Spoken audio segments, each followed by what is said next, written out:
নাটোরের বড়াই গ্রামে ঐক্যবদ্ধ আওয়ামী লীগ গঠনের দীপ্ত শপথের মধ্য দিয়ে ঈদ পুনর্মিলনী ও আওয়ামী লীগের প্রতিষ্ঠাবার্ষিকীর প্রস্তুতি সভা অনুষ্ঠিত হয়েছে। শুক্রবার দুপুরে উপজেলার Banpara SR Patwari quality education ইনস্টিটিউটে জোনাইল ইউনিয়নের সাবেক চেয়ারম্যান আব্দুল করিম মাস্টারের সভাপতিত্বে আয়োজিত অনুষ্ঠানে প্রধান অতিথির বক্তব্য রাখেন সংসদ সদস্য ডক্টর সিদ্দিকুর রহমান পাটোয়ারি।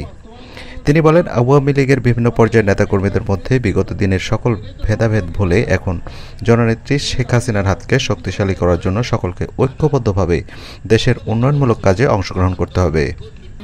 আওয়ামী লীগ ক্ষমতায় আসছে, আমরা ক্ষমতায় আসছি, আসার পর অনেকেই অনেক কাজে লিপ্ত হয়েছে। কেউ সঠিকটা করার পরও আমরা হিংসা করি, কেউ ভুলটা করে আমাদের দুর্নাম করে। তা আমরা প্রত্যেকেই এগুলা মেনে চেনে সুন্দর করে, যাতে করে জনগণের মধ্যে আস্থার জায়গা থাকে, সেইভাবে কাজ করার জন্য সনির্বন্ধ অনুরোধ করছি।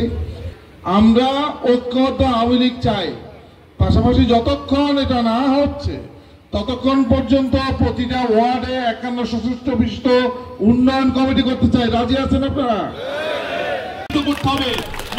উপজেলা আওয়ামী লীগের যুগ্ম সম্পাদক আনোয়ার হোসেন দুলালের সঞ্চালনায় অনুষ্ঠানে এ সময় অন্যান্যদের মধ্যে বক্তব্য রাখেন Jonail UP chairman Abul Kalam Azad, Gopalpur UP chairman বীর মুক্তিযোদ্ধা আবু বকর সিদ্দিক, চাঁদাই ইউনিয়ন আওয়ামী লীগ সভাপতি শামসুজ্জামান গোলাম, আওয়ামী লীগ নেতা আব্দুস সোবহান প্রামাণিক, জাকির সরকার সহ অন্যান্যরা।